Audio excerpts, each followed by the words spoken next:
witinya kuko nagucunguye, naguhamagaye mu izina, uri uwanjye. Nunyura mu mazi nzaba ndi kumwe nawe, nuca mu migezi ntizagutembana, nunyura mu muriro ntuzashya, kandi ibirimi byawo ntibizagufata. Amen. Yesu nashimwe. Tuganire ku magambo twumvishe mu gitabo cya Yesaya ibice 43, aho Imana yabwiraga Yakobo cyangwa se Isiraheli, ariko ushobora gushyira mu mwanya wawe wowe, avuga ngo humura kuko nagucunguye, nuramuka unyuze naguhamagaye mu izina, witinya. Nuramuka unyuze mu mazi ntabwo azigera agutembana, nuramuka unyuze mu muriro ntabwo uzashya. Nitegereze neza asanga ijambo ry'Imana, Imana yashatse kubwira Abisiraheli cyangwa se wowe nk'Umwisiraheli kano kanya. Nuramuka unyuze mu mazi ntabwo uzigera agutembana, nunyura mu migezi ntabwo izigera igutwara, nunyura mu muriro ntabwo uzigera ugutwika. Upfa kuba kuko ndi kumwe nawe. Haleluya, kuko ndi kumwe nawe. Rero ikintu naje kubona mw'iri jambo ry'Imana, cy'Imana nshaka kuvugana nawe uyu munsi, ku munsi wo ku cyumweru, nuko ibyo unyuramo si cyo kibazo, ahubwo iyo ubicamo n'ubinyuranamo nicyo kibazo. Kunyura mu muriro ntabwo bivuze ko utazawunyuramo, kunyura mu mazi ntabwo bivuze ko utazawunyuramo, kunyura mu bikomeye ntabwo bivuze ko utazabinyuramo, kunyura mu burwayi ntabwo bivuze ko utazabunyuramo. Ntabwo uzabura kunyura mu bukene, ntabwo uzabura kunyura mu kudakundwa, kwangwa, cyangwa se guhura n'ibigeragezo by'uburyo butari bumwe. Burya umuntu wese muzima, umuntu wese muzima uriho, umuntu wese ugenda, umuntu wese ufite ubwenge butekereza agira abanzi. Abo banzi rero bashobora kumera nk'aho ari umuriro ku buzima bwawe. Babandi bakurwanya, bari mu kazi, bari mu buryo butandukanye, bashobora kuba ari umuriro. Ariko Uwiteka aravuga ngo kuko ndi kumwe nawe, nuramuka unyuze muri uwo muriro ntabwo uzashya, nuramuka unyuze mu mazi ntabwo azagutembana. Ikigaragara ni iki? Ni ukugendana n'Uwiteka. Kugendana n'Uwiteka aho mwanyurana, Uwiteka ngo ajya afata ahantu hari ubutayu akahindura ahantu h'imigezi, niko bene Kora bavuze. Ngo Uwiteka iyo mugeze mu gikombe cyitwa Baka uri kumwe nawe, ngo wahindura ahantu h'amasoko. Haleluya. Iyo ugeze ahantu ubona ibintu bitagishobotse, uri kumwe n'Uwiteka arabigushoboza, kuko niwe ushoboza, niwe mushoboza, niwe murengezi w'ubugingo bwacu, niwe udutabara. Ijambo ry'Imana ryarambwiye ngo umugabo witwa Enoki ngo yagendanye n'Uwiteka imyaka 300, ngo ntiyabonwa, ngo kuko Uwiteka yamwibuye. Iyo Uwiteka uri kumwe nawe ntubonwa. Abantu baragushaka ntibakubone, Satani aragushaka ntakubone, abarozi bajya kukuroga bakavuga ngo twasanzwe ngarizwe, ngo umuriro umurinze. Kubera iki? Kuko uri kumwe n'Uwiteka. Uyu munsi wa none ndagira ngo ubwire ngo niba ushaka guca muri uriya muriro uri imbere yawe, niba ushaka guca muri ya mazi ari gutembera imbere yawe, ubona ashobora kugutembana. Hari igihe aza urwo ukabona buri gutembana, akagera igihe aza urwo ukabona buri gutembana, mu rugo rwo ukabona ibintu ntibiri kugenda neza, ukavuga uti ibingibi ntabwo uyu mwaka uri burangire rucyubatse. Cyanamo n'Uwiteka, gendana n'Uwiteka, kuko yagukunze, aragufite, agufite ukuboko kwawe. Ariko noneho wimusiga, wigenda imbere, gendana n'Uwiteka, emera kugendana n'Uwiteka, nawe uzabasha guca muri ariya mazi.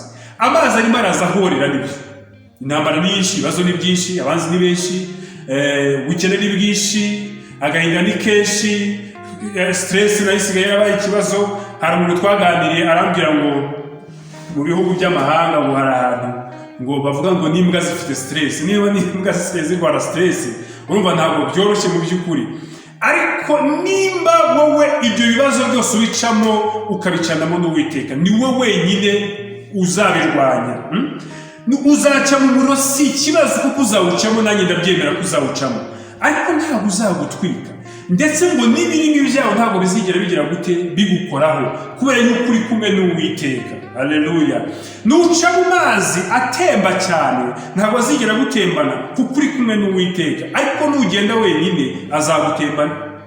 Berite nakwambiye, ntabwo uzigera usurvivinga, ariko nujyana n'Uwiteka uzasurvivinga, kuko we aragufata akagushyira ku mugongo we, hamwe ubona yuko utakimubona. Hari umuntu nigeze kumva amakuru y'umuntu ngo wari kugendana ngo na Yesu, ngo ageze imbere, ngo abona amufashe ukuboko, ngo ageze imbere, ngo ahura n'intare, ngo abona Yesu ntakimubona, ngo aca kuri ya ntare, abona ntimuriye. Ngo aramubaza ariko ngo umwami, ngo warambwiye ngo uri kumwe nanjye, ngo ariko nageze mu bibazo uramuga. Aravuga ati reka da, ati burya tugeze hajya imbere ya ntare, impamvu itakuriye nahise nguheka gushyira ku bitugu byanjye. Haleluya. Hamwe rero ubona yuko Uwiteka atagaragara, hamwe ubona rwose Imana isa nkaho yakwirengagize, nibwo bitangiye gukora imirimo n'ibitangaza. Hamwe ubona bya bibazo uje ukabigeramo, ukabona ibibazo byabaye byinshi, ukabona nta cyizere cyo kwisohokamo usigaranye, hahandi n'Imana ibiri kubigusohoramo neza, kuko ubisohokamo akenshi ndagira ngo umunsi wa none ufate urupapuro rwawe wandikeho ibintu byose byakuje imbere bimeze nk'aho bigiye kuguhitana waciyemo ubyandike urebe ntabwo wabimara wakwandika ugasanga hari byinshi Imana yagusimbukije ugasanga hari amakuba menshi yagusimbukije hari ibintu ubonaga bibi bigiye kukubaho ariko ukabona ntibikubaye kubera yuko Imana iri kumwe nawe. Rero nshuti yanjye ivuganye nawe uyu munsi wa none muri Yesaya ibice 53 ugisome uhere ku murongo wa mbere byibuze basi ugende ugere ku murongo wa 5 nubwo njye ntageze wumve icyo Imana ivugana nawe kuko uri kumwe nayo. Ariko noneho Uwiteka wakuremye wowe Yakobo kandi akakubumba wowe Isiraheli. Haleluya. Uwiteka wakuremye wowe Yakobo wowe kana akashyiramo rya zina ryawe akakubumba muri ubwo buryo ubumbyemo wakundi utekereza wakundi wumva ibintu wakundi ubikora wakundi ubikemura aravugana nawe amagambo akavuga ngo witinya. Haleluya. Kuko nagucunguye. Haleluya.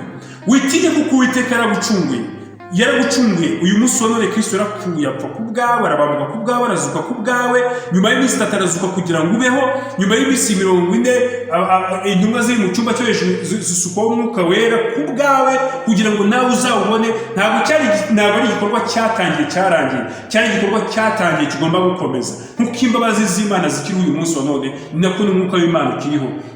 Nunyura mu mazi, haleluya, nzaba ndi kumwe nawe. Amena. Nuca mu migezi ntizagutembana. Amena. Ntabwo ikibazo ari uko uyiciyemo nongeye mbisubiremo, ikibazo hari ubwo yagutembanye n'ibitigeze gutembana urariswa n'iki. Humura wowe izera Imana.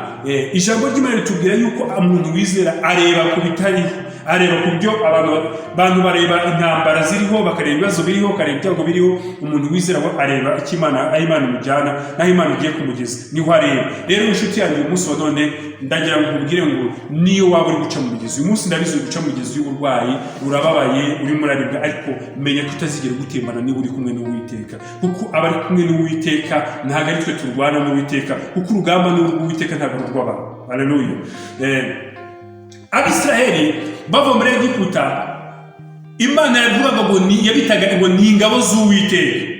Natwe uyu munsi wa none hari aho tuva n'aho tujya iyo turi kugenda turi gukorera Imana cyangwa se twizera Imana tuba turi kurwana intambara niyo tuyitsinze ntabwo ari intsinzi abari yacu intsinzi abari y'Uwiteka kuko n'imbaraga tuzirwanisha ntabwo ari izacu. Nshuti yanjye uramutse urwanishije imbaraga zawe wowe nguwo warapfuye. Uyu munsi wa none kuba uri kumurikira kandi ukaba uri kundeba kandi ukaba undeba ukundi n'ukuriho nuko Imana yarwanye intambara nyinshi kugira ngo ubeho.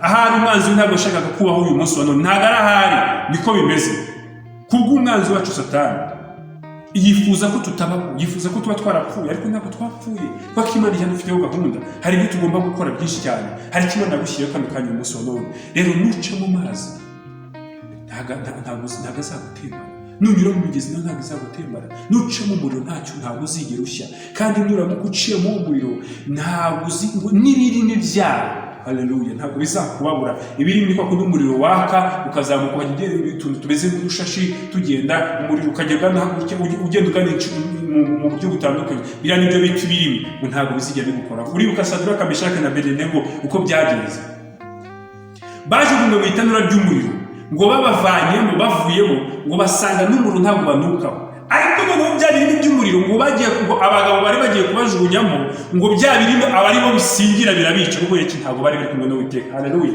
Ngo noneho bageze mu muriro ngo umwami wa Babuloni ngo abonamo abagabo babiri ngo bagende ngo barimo bagenda ngo kandi abagabo bagendaga ngo bari babohowe. Haleluya. Ubundi ugeze mu muriro ukawucamo neza urimo kumwe n'Uwiteka ukawutambukamo neza uvamo ubohowe. Haleluya. Rero ndabona abagabo twajugunyemo abagabo baziritse bahambiriye ngo ariko abarimo bagendamo ngo barabohowe. Ngo nitegereje neza ngo ndabona bari kumwe ngo n'undi usa n'umwana w'Imana. Can you imagine? Amenya ko ari umwana w'Imana. Mu muriro rero ntabwo Kristo azaguta. Mu mazi ntabwo azaguta. Icy'ingenzi ni uko winjiranamo nawe.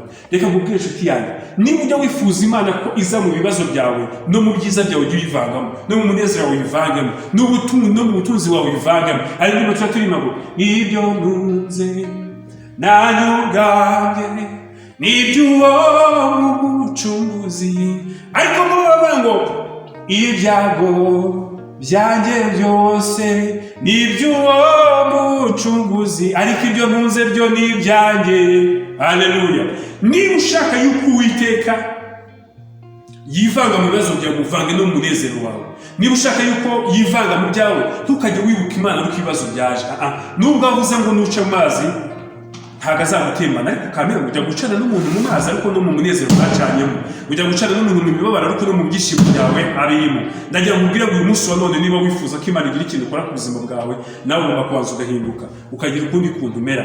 Ni witinya Yakobo, witinya ariko ntutinye, ariko nanone ukiranuke ukore icyo Imana ishaka kugira ngo nawe gukorere icyo ushaka. Ndasoje rero nshuti yanjye aho uri hose, ndagira ngo usabe uyu munsi wa none iyi video dukoze uyu munsi wa none wisharinge n'abandi bantu waba uzi ko bari guca mu muriro, waba uzi ko bari guca mu bintu bigoye, hari abari ushobora kuba bari guca mu muriro waka cyane uyu munsi wa none, barimo babona rwose basigaje ikigero gito kugira ngo bashye bakongoke. ariko ukuntu umuntu abona akavuga ati ngewe usibye no kuvuga ngo ibintu by'umuriro birankora, ngewe ndabona ngiye gushya, uyimusharinge. Kandi niba nubwo mukore subscribe ahubwo dukunda kubivuga cyane, biba ari byiza yuko utwereka yuko uri kumwe natwe.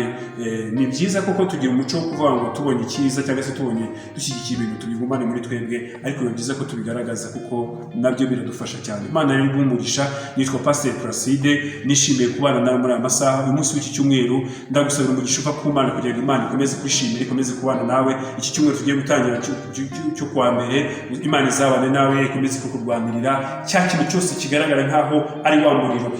Ejo kuwa mbere nujya mu kazi, umuriro uzacamo Uwiteka azawucanemo nawe, amazi uzacamo Uwiteka azawucanemo nawe, niba ari ishuri Uwiteka azabane nawe, niba ari akazi Uwiteka abane nawe, niba ari kujya kwa muganga urwaye Uwiteka azabane nawe, niba ari kuguma ufite akazi kose ukora, imibereho yawe yose ndagusabira Uwiteka azabanemo nawe, kuko uri kumwe n'Uwiteka ibintu byose bigenda neza. Imana igumugisha. Reka dusenge. Mwami ndagushimira, guhimbaje.